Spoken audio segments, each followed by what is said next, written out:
Om Namo Bhagavate Vasudevaya. Om Namo Bhagavate Vasudevaya. Om Namo Bhagavate Vasudevaya. Narayanam Namaskritya Naram Chaiva Narottamam Devim Saraswatim Vyasam Tato Jaimudire. Nashtaprayeshu Bhadreshu Nityam Bhagavata Sevaya. Bhagavate Rottama Shloke Bhaktir Bhavati Naistiki. Om Agnanatimirandasya Gnananjana Shalakaya Chakshurun Militam Mena Tasmai Shri Gurave Namaha. नमो विष्णुपादाय कृष्णप्रेष्ठाय भूतले श्रीमते भक्तिवेदान्तस्वामिनिति नमस्ते सारस्वते देवे गौरवाणी प्रचारिणि निर्विशेषशून्यवादी पाश्चात्यदेशतारिणि जय श्रीकृष्ण चैतन्य प्रभु नित्यानन्द श्री अद्वैत गदाधर शिवासादि गौरभक्तवृन्द हरे Krishna Krishna Krishna Hare Hare Hare Ram Ram Ram Hare Hare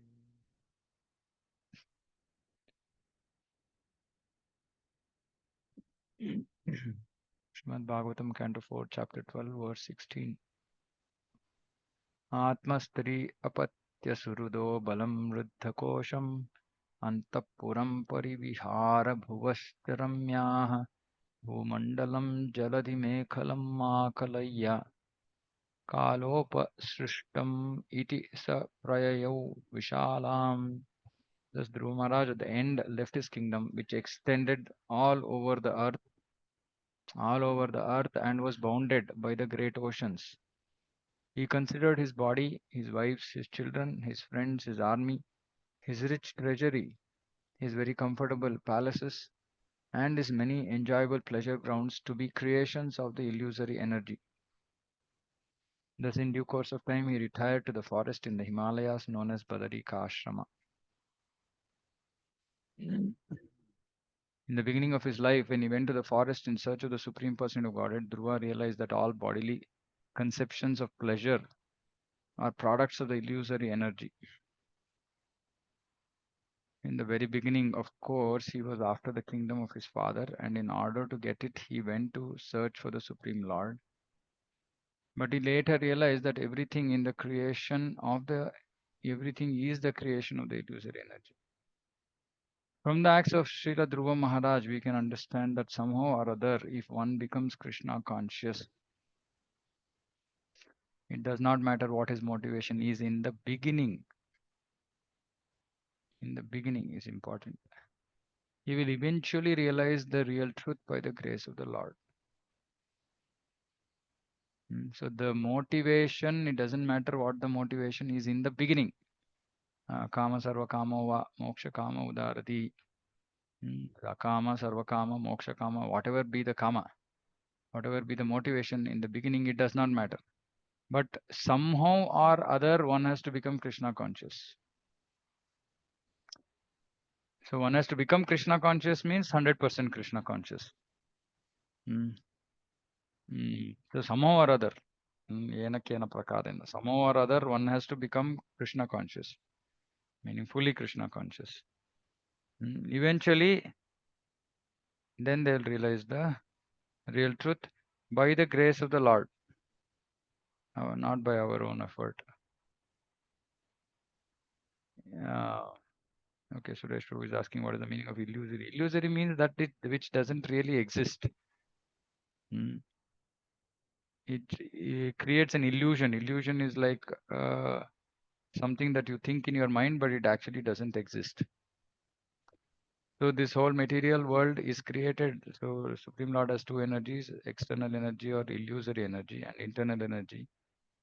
The external energy creates this material world, which is an illusion because we don't really belong here. We are actually Atma. We belong to the spiritual world.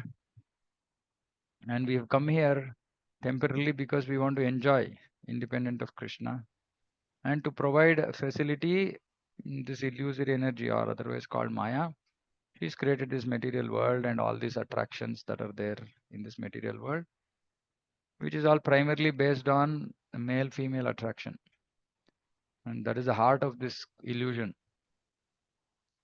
While both the male and the female, which are basically bodies, are just temporary creations to attract the opposite gender. That's all. And then from there starts family, and then economic impetus, economic development, and so on and so forth. Everything just stems from there. So when one becomes fully Krishna conscious, then they are fixed in this understanding, realization that this is all illusory. The real truth is only Krishna and our relationship with Him. Now, of course, I mean, it takes time for us to realize, or come to the platform of completely understanding and accepting that this everything that is there in this material world is just illusion. It's like a dream. All we have to do is wake up. Unfortunately, we find it difficult to wake up. We prefer to continue in the illusion. Mhm. But somehow or other, one has to become Krishna conscious. In the beginning, Dhruva was interested in the kingdom of his father, but later he became a great devotee, Mahabhagavata, and had no interest in material enjoyment. So, Mahabhagavata means no interest in material enjoyment. So, we have to come to this stage. It takes time, but we have to slowly, gradually move towards this. And again, bhakti, process of bhakti is not so much focused on no material enjoyment as much as uh, you know eh, getting more deeper into devotional service. Because when param drishtva nivartate, so when we experience higher taste, then the things of this material world, which are actually of lower taste, they subside. Our attraction to them subsides. So Mahabhagavata, naturally, he is not interested in material enjoyment, but more importantly, Mahabhagavata means one who is a great devotee of the Lord, one who serves the Supreme Lord in the best possible way, with full love and affection. That is Mahabhagavata. The perfection of life can be achieved only by devotees. Even if one completes only a minute percentage of devotional service and then falls down from his immature position, he is better than a person who fully engages in fruitive activities. Neha vikramanashosti pratyavayavana vidyate. Swalpamapyasya dharmasya trayate mahato bhayat. Swalpamapyasya dharmasya. Even if little minute percentage of devotional service. And falls down, meaning gives up bhakti, leaves bhakti. He's still better than a person who fully engages in fruitive activities. So the whole point is we keep falling down, but we should not fall away. Meaning we should not go away from devotional service. Somehow we have to just be attached, somehow hold on, like somehow or the other, just hold on to something connected to Krishna, and most of the times this something is a person. Most of the times it's a devotee, it's a guru. So someone we hold on to, so that in the most difficult, trying times, that we depend on them and somehow survive. Because the material world is padam padam yat vipadam. It's very dangerous. So somehow we have to just go on. And um, mostly for most of us, this cushion protection is association of devotees. And so we have to open up ourselves, and reveal our heart, so that our the most nastiest thoughts that are there in our heart will be known, somebody who is going to help us. And we should genuinely seek their guidance and their help. That is the only solution. But somehow we have to remain in Krishna conscious. We should not fall away, and somehow we have to become Krishna conscious. Somehow. So Dhruva Maharaj reached that. So Prabhupada is giving so much of respect. He said, Srila Dhruva Maharaj. So he gave away, he gave up. He just understood that all these mm, just creations of illusory energy, in which we are so attached to body, wife. Of course, for him, wives is a Kshatriya and he had multiple wives, children, friends, army, treasury, money, house. etc. And many enjoyable pleasure grounds. Everything is just creation of Maya, illusion. They don't exist in the sense that they're just temporary, and they'll remain with, or we'll remain connected with them till we have this body. And when this body is gone, then again our situation is changed. Our body changes, our wife changes, our children changes, friends, treasury, comfortable, everything changes. So it's just temporary association. Tasyam Vishuddha Karana Shivavar Vigahya Badvasanam Jitam Murun Manasah Pratakshah Stule Dadara Bhagavat Pratirupayetad Jayam Stadabhyah Avyavahito Vyasrujat Samadho. In Badrikashram, Maharaj's senses became completely purified because he bathed regularly in the crystal clear purified water. So we can understand by this even holy places have immense impact on us, on our consciousness. So we can become purified. He fixed his sitting position and by yogic practice controlled the breathing process and the air of life, prana. In this way, senses were completely withdrawn. So this is the mechanical process of Ashtanga Yoga, pranayama. Then he concentrated his mind on the Archa Vigraha form of the Lord, which is the exact replica of the Lord, and thus meditating upon him entered into complete trance. So he did pranayama, controlled his mind, then concentrated it on the form of the Lord, Archa Vigraha form of the Lord. And then he entered into complete trance. Here is a description of the Ashtanga Yoga system to which Dhruva was already accustomed. Ashtanga Yoga was never meant to be practiced in a fashionable city.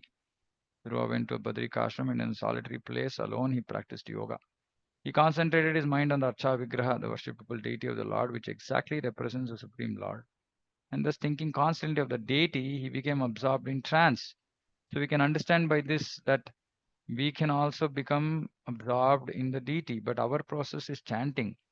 And through the process of chanting, our mind can naturally um, you know, think of deity form of the Lord, whatever we are, whichever form attracts us. Mm. But the process is chanting. Now, it's very interesting why process is chanting, while the eventuality is the mind getting fixed on the form of the Lord, pastimes, etc. Because till we reach, see, directly if somebody wants to do dhyana, it's very, very difficult. So what happens? Our dhyana keeps breaking. So we start for a few seconds, our mind is there on the form of the Lord, and then it's gone. But the chanting process, because we are so used to speaking and hearing, that is much easier to accomplish than thinking constantly of the Lord. Mm. So the process of chanting and hearing is very easy. It doesn't require too much of concentration. Too much of concentration. Not that it doesn't require concentration at all. It doesn't require as much concentration as thinking, dhyana. Mm. Because at least 50% service is at least happening by chanting, which doesn't require effort at all because we keep blabbering all the time, so we can keep chanting.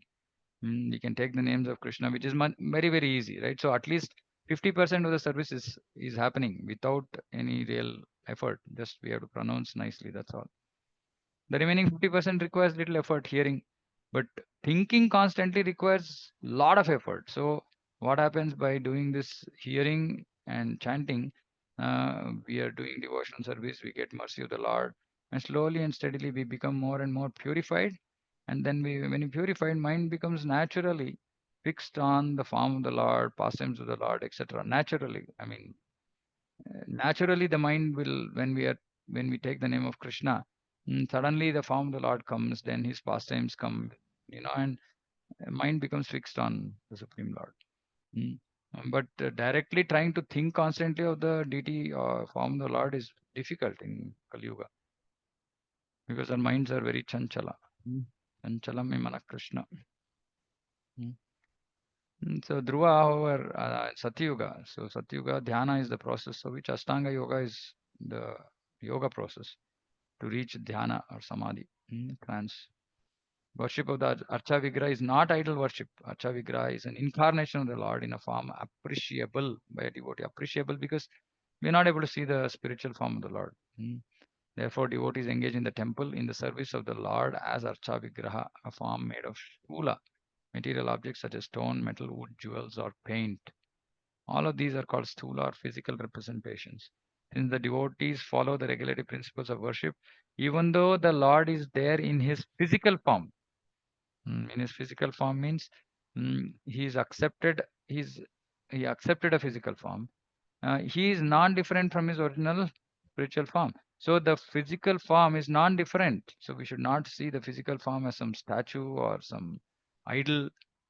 No, the Supreme Lord is absolutely present there to reciprocate with his devotees. Thus, the devotee gets the benefit of achieving the ultimate goal of life, that is to say, becoming always absorbed in the thought of the Lord. So, this is one of the reasons why deity worship is also recommended, that devotees become absorbed in the thought of the Lord they are serving. So, mindlessly, we should not do deity worship. We should, if we are there, our mind should be 100% absorbed. Realizing that actually Supreme Lord is present right there. Not just within the altar, I mean, even outside also. When we enter the temple, we should realize, oh, Supreme Lord is there. But many times we forget, and then we are doing some prajalpa, some talking, some nonsense, somebody shouting, blah, blah, blah, right? And the Supreme Lord is present right there. So, mood, we have to be very clear that Supreme Lord is there, which is why generally the etiquette is that we don't show our back, to the Lord. The altar, wherever, whichever direction the altar is, we should not show our back, we should not stretch our legs, etc., etc. All these are seva pradas. We should not eat in front of the Lord. Um, Generally, it is said we should not even appreciate anybody else in front of the Lord. And we should not offer obeisance to anybody else in front of the Lord, except Sakshatharittvena Samasta Shastra. So if we consider somebody else Sakshathari, Guru, very exalted senior Vaishnavas, only then we can offer obeisances to them, even when the altar is open. So these are all etiquettes because the Supreme Lord is present there. We don't eat in front of the Lord, I said, yeah. So we don't actually, yeah, even one of the pradas is we don't even get down from a car or palanquin in front of the, you know, the entrance of the temple, things like this. So, so many things are there in metro devotion. Samrita Sindhu, Sri Rupa Goswami has given us all this rules because Supreme Lord is present. The whole idea is even if we don't know all the rules in great detail, we should just realize that, oh, Krishna is there. That's all. He's there. He's present. So how much more careful we have to be, how much more our consciousness has to be clean and focused, etc. Right? So if we do that, then mm, temple, going to the temple uh, becomes a very powerful process for us to become Krishna conscious. Otherwise, we are just sitting there in the hall and then we are doing our own stuff. It's not a use. And definitely so when for those who are doing deity worship. It's a very exalted service, personal service of the Lord. This incessant thought of the Lord as prescribed in the Bhagavad Gita makes one the topmost yogi. Yoginam api sarvesham madgate antaratmana. So that is why one has to be qualified to go near the Lord. So why it is said that a Brahmana Vaishnava has to go near the Lord? Because Brahmana is samadhama, titiksha, so his mind is in control of himself completely. So he will never end up doing anything wrong, any seva parad, so he will be completely absorbed in the service. That is why Brahmana, Kshatriya, Vaishya, Shudra were not come. I mean, maybe they are Vaishnavas, but and they are practicing in mixed modes. Then their mind will not be in control, so they are not the right candidates for deity worship. That is why it is recommended that those who have to do deity worship, they should actually be in the quality of Brahmana, not just Brahminical thread. A Brahminical thread has to be also given to one who is actually a Brahmana, who is in the mode of a Brahmana. Otherwise, there is no other need for Brahminical initiation. If we are Brahmanically qualified, then Guru recognizes the qualification, gives Brahmin thread, so that those devotees who are already fixed in that sattva, then they can easily transcend and get fixed in Shuddha sattva. If somebody is majorly in Rajoguna and Tamoguna, they won't be able to even come to sattva, and then becoming fixed in Shuddha sattva. Suppose somebody is dressing the deity. I mean, it's such a it's personal service and takes so much time. How much mind should be completely absorbed in the thought that Supreme Lord is there, and mind cannot go here and there during that service. Many times, sometimes, devotees say, "Come near the altar, I feel frightened. I feel I'm so unqualified that going near the deity and some nonsense thought coming into the mind and so dangerous.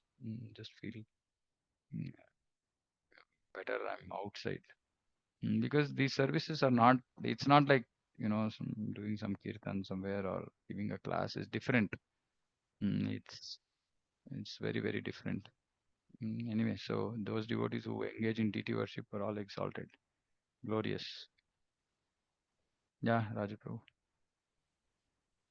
Hare Krishna, Prabhu. Yeah, Prabhu, this deity worship means doing the service inside the altar, or yeah. some devotees are also doing the service like flower service, uh, Whatever cleaning. we are doing in connection with the Supreme Lord has to be done with utmost consciousness.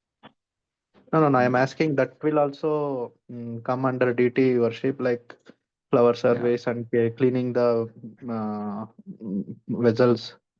No, no, they're not. I mean, say there are some services which are allowed even for those who are not already second initiated. Like, for example, somebody can cut vegetables, but cooking has to be done by a second initiated devotee, like that. So there are certain services which are like cleaning is allowed because it's after the cooking is done, cleaning can be done. There are certain services which can be done even by devotees who are not second initiated, but the direct interaction with the Lord has to be done by second initiated devotees because of that But purity. that will come under deity worship. No, right, bro? And all of that is deity worship only, no? But there are direct services and there are indirect services. Okay. So, as we saw, like many devotees keep photo and they are worshipping in home, so that will Yes. also come under deity worship. Yeah, but when the installation of the deity happens, the Installed deities photos only they will keep and they are doing. no, no, but No. still, technically, installation of the Lord is very different from the photo, as per Okay. Shastri. Shastra says that is why photo worship doesn't draw as much strict rules as deity worship. And deity worship, actually, there's no concept of non-installed deities. Okay. Non-installed deities are like just idols, right? Because the whole process of the Lord accepting that form is the prana pratisthapana, right? Okay. So anyway, I'm not a great expert in deity worship, but there's a little bit I've understood that photo worship as is not considered so serious, so strict. Man, it is that what it is the recommended for grihasthas who are running around here and there and who are busy with things. They Okay. should, they should preferably just stick to photo worship, till they become Brahmanically qualified, which means that, they're not earning money like Shudras and they're living a life of Brahmana, which means that they also have the time for deity worship. Many times I've seen devotees have deities, but they don't have time for the deity. What kind of a deity worship is that? That's just namesake and it's offensive. So these things we should understand that photo worship is not given, is not there aren't strict rules, and that is what is recommended for uh, those who are not on that platform. For others, which is like Okay. Prabhupada said that those within 15 kilometers of temple should not have deities at home. Yes. He said like there are so many services associated with a temple where deities are being served. If they have to be served nicely, devotees have to commit themselves there. Mm, I know devotees who have deities at home, and then we say there is service here. Then they say, no, no, I have also service at home. I have to offer, which is absolutely correct. I mean, the devotee who's saying, I'm not able to come for some service because I have deity services, cooking, cleaning, etc. We can't say no, right? So they have to do it. In fact, I mean, if they don't do it, it will become offensive. So then what will happen? Then they are near this temple or center, but they can't contribute to the temple mm, services, right? So that is not actually recommended. Prabhupada was very, very clear. Priority one is temple. If okay. somebody is staying so far away from the temple that they cannot engage in deity worship in the temple, then they can do their own personal worship at home. But then that worship also has to be mm, somehow, Authorized by Guru. yeah, authorized by the Guru, absolutely. So first, that is the first condition. That is the first condition. Actually, nobody can install or start deity worship at home without direct Guru's approval. Nowadays, actually, it has become like somebody just saying, get DTs, and then what get DTs? Go to the market, get DTs. This is not getting DTs, right? Guru has to approve. It has to be, permission has to come from Guru. Right. If Guru has said you can do deity worship. Why? Because simple. Because then whatever seva aparadha, etc. is happening. First of all, Guru is then convinced that this devotee will take care of the Lord nicely, serve nicely, and then whatever seva aparadha actually etc. come, and then Guru will take it. He has the strength, spiritual strength to take it. Now, if he doesn't take it, then what happens? That seva aparadha will come to us. Then what will happen because of that seva aparadha? And result in nama prada, and then our spiritual progress is halted. So it's a very, very important thing to note that Bhagavata Vidhi is a very safe process, right? Shravanam Kirtanam is a very safe process. Doesn't have too many rules associated. So the chances of creating offense is much lesser, right? But deity worship by nature, the chances of doing offenses are much higher. So one has to be very careful and they have to be qualified. And yeah, by pre-approval of Guru, only then the Lord actually accepts the service. Because what are we? I mean, are we so qualified that the Lord will come to accept our service? No. The Acharya Guru is saying then, okay, because of the recommendation of Acharya Guru, Krishna will agree to accept service, right? Yeah, Yes. so that has to happen. Then ideally, installation has to happen. And with all the seriousness, the process also has to be followed very seriously, strictly. And somebody said, okay, we have Laddu Gopal. I said, like, how many times does a child eat in a day? You say you don't have time, you want to feed Bal Krishna only 2 times a day, he's going to keep crying. He's going to keep crying Actually, rest of this the time. Laddu Gopal DT Prabhu, I mean, recently I was speaking with, I told, right, Prabhu. Mm. So he told that in the This is in Laddu DT Gopal, worship ministry. yes, DT Worship Okay. Ministry.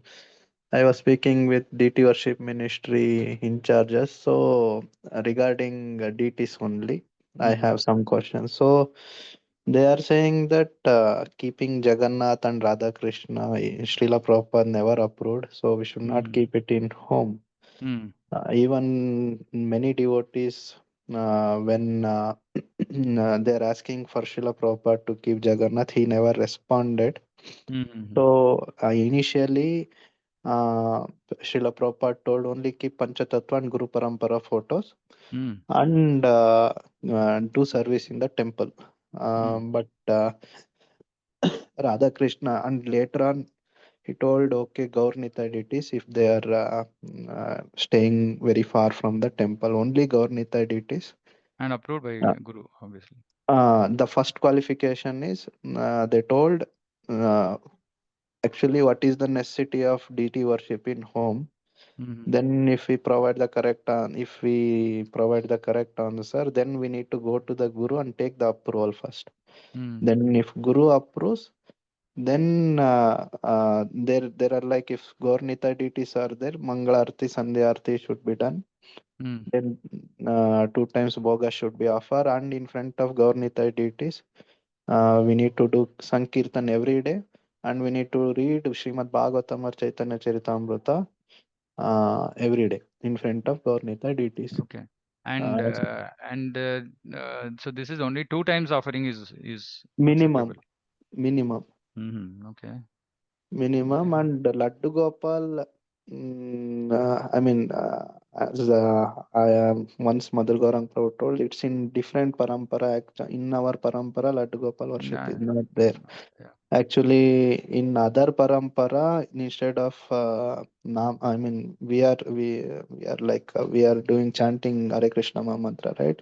Mm. So there, I remember Vallabhacharya parampara. He told that parampara they are worshipping Laddu Gopal. That's Yeah. what Yeah. he told. Vallabh Sampradaya, Gujarat Vallabh mostly. Sampradaya, he told. Yeah. Anyway, Uh, so yeah, there are a lot of things. Important Prabhu, thing is one that question, Prabhu. Like out uh, of two with this, so both will give the same result, Prabhu.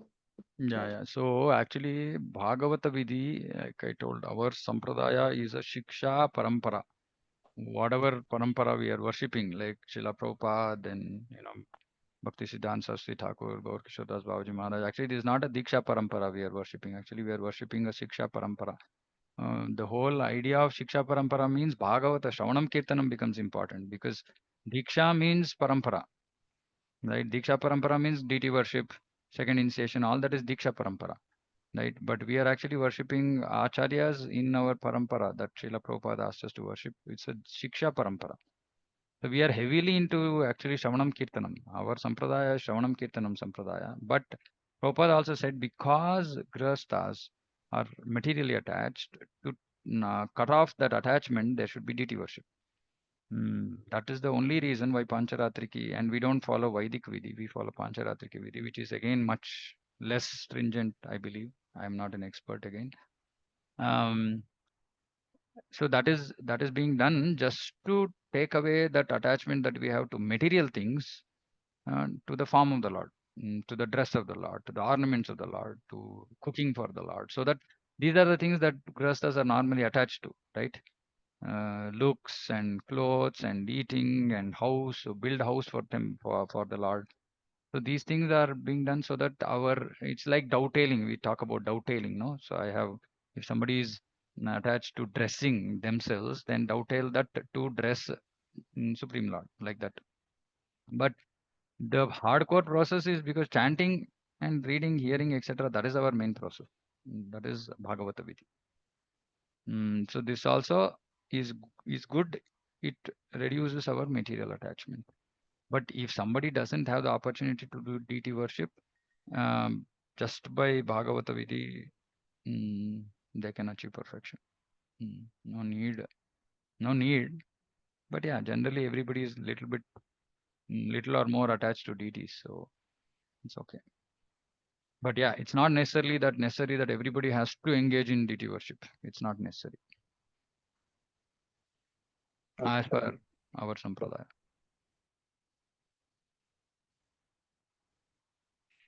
Yeah, this is a little bit I know about deity worship. Okay, I think we are time out. Any comments, questions by anybody others? Any others?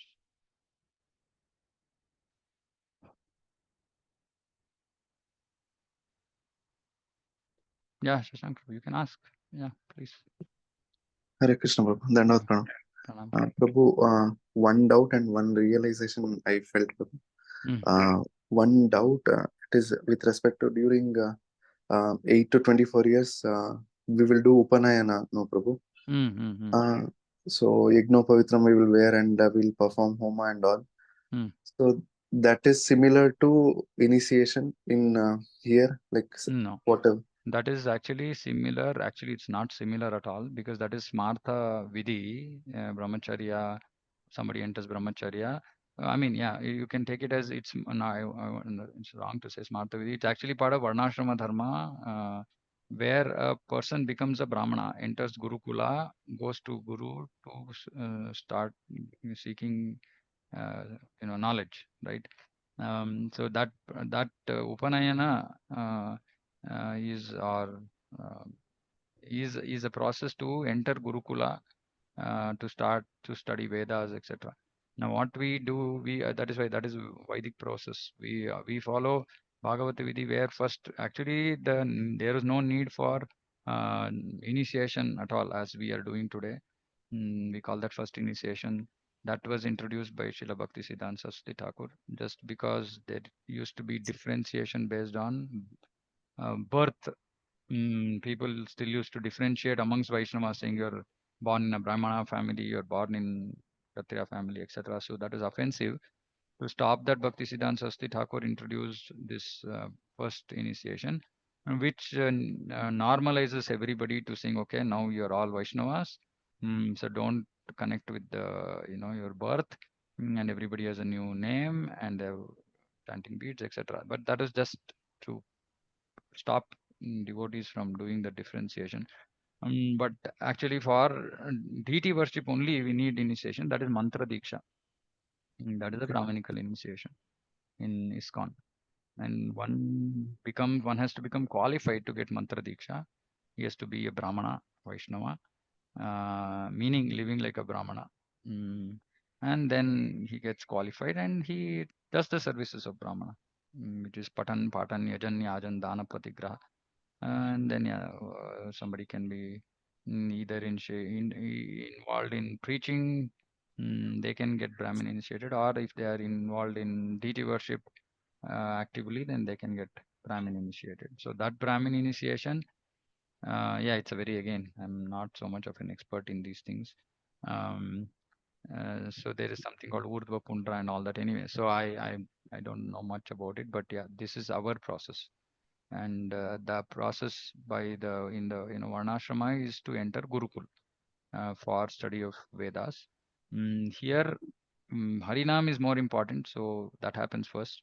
And then, if somebody is absolutely requires for some very important reason, Brahminical initiation is required. Otherwise, nowadays a little bit also devotees unclear. Everybody is thinking everybody should get Brahmin initiated. No, unless somebody has Brahminical qualification, which means that either he is a preacher or he is into deity worship, there is no need for Brahminical initiation. And also they have to be living like Brahmanas. That's the important thing. Okay, Prabhu. Yeah. And Prabhu, one question in addition to this point only. Yeah. My mother used to say doing Sandhya Vandan like morning, and evening, so that is Yeah, I recommended mean or all these are processes, lower processes. They are That is why Krishna is saying in Bhagavad Gita, Sarva Dharman Parityaja. Um, Even in ISKCON, even if one gets Brahmin initiated, they do only Gayatri Japa, and that is also anyway another different Gayatri. But there is no, we don't do any Sandhya Vandanam and all that. See, all these are Smartha Vidhi. When whatever is being followed, that's generally it's not Vaishnava Vidhi. So there are a lot of things, Prabhu. This is like a specialized area of the specialized topic. So I'm not so qualified, but we don't do even oh, after Brahminical institution, we don't do Sandhyavana. okay, bro. Okay, There would be a lot more significance. Like I said, I'm not qualified to speak on the topic. okay, bro. Yeah. And one realization I felt from today class from Mm-hmm. first point, initially in a few of the purports behind, we should not be attached to the material Mm. enjoyment. It was mentioned, and in this purport, we should have no interest for material enjoyment. So Yeah. initially, in two of the purports, we should not desire, they mentioned. Here we Mm. should have no interest, so this desire and interest are connected. I felt it is connected. When we have interest only, we will try to desire for it. So Mm. I felt Okay. it is connected, so that realization I felt from. So we should have, no, we should not have interest only, then we won't desire for that material sense gratification or something. Mm. Okay. So again, I mean, little bit we have to be careful about this topic because see, we should not go overboard with this. We should not Like for example, I mean, we are living in a society, maybe, we have a family, we have, husband, wife, etc. We should not go overboard such that it will rock our family life. Okay, that is why our process actually, while Prabhupada is talking about no material enjoyment, etc., but the focus really is on bhakti. We should focus on bhakti, and as we see, bhakti is something that everybody becomes attracted to very easily, right? So yeah, then you keep increasing your intensity of bhakti, then what happens? Automatically, because of our purification, we start going away from material enjoyment naturally, and don't require too much effort to do that. No, but if we make a focus of not of giving up material enjoyment, then we'll create like a very difficult condition in the house. Like I'll give you one example just to understand. Like before I came into Krishna consciousness, I mean, sometimes we used to, if my wife and me, when we were gone, say, outside India, I used to be very, very worried about saving money. So I used to get so crazy behind her saying that, even one whatever dollar, whatever, if she spends, then, I'd be like, why is this required like that? Because the focus was on, don't spend too much money, negative aspect, right? So when you focus on negative aspect, what happens is it creates a lot of pressure, right? And it goes in a different direction. That is why our process is positive attachment. Become attached to Krishna, become attached to devotional service. So what our attempt when we are trying to inspire devotees to do bhakti, we inspire them to get engaged in more services, more reading, more chanting, etc. And we don't never tell saying that, hey, don't go, don't buy new clothes, don't buy new this. We don't say any of that, because that is very difficult. But we say, get attached to Krishna. Okay, then somebody will say, oh, okay, and you say, I was very attached to clothes. Okay, no problem. Now we will spend the same money to buy, stitch new clothes for the deities, because we got attached to the deities, we got attached to temple, we got so. Like in my life, I used to, at one point of time, I wanted to spend a lot of money, and then what I used to do, I used to just spend money on books. That's why, like, I have a house library of books. I should just spend money on books. I bought books which I was not qualified to read. Those books have been inside my cupboard for 15 years now. Right? I've still not opened them. But I used to buy them because I wanted to spend money. Right? So, like that, the focus has to be Krishna and Krishna conscious activities. Then automatically the material side of things will slow down, subside. Of course, we also need to be in the right association of devotees. On one end, we are doing this. On the other end, somebody is pulling us for movie in the weekend. Then it will be very difficult. But yeah, if you are just simply associated with devotees and just focus positively on bhakti, and then these material attachments will wane off. It'll subside for a period of time. Right, so don't focus too much on this material enjoyment or lack of material enjoyment. Just focus on Krishna. It's much easier and more powerful. And yeah, much easier. We're not going to trouble ourselves. We're not going to trouble our families, etc. And we'll still become Krishna conscious. Okay, That Prabhu. okay, Shashank Prabhu? Yeah, yeah, Prabhu. Yeah, Yeah. I don't want Ashwini Mataji to be running away. No, no. I already see Shashank Prabhu, you are becoming like Narayan Prabhu. No, No, no, Prabhu. no, don't do that. Okay, so everybody has to be very, it has to be balanced. Um, we don't say that indulge in sense gratification, but we say, engage as much as possible in Krishna consciousness. That is the important part. Okay, Prabhu. Yeah. Yeah. Thanks, Prabhu. Okay. Okay. Anything else? Anybody?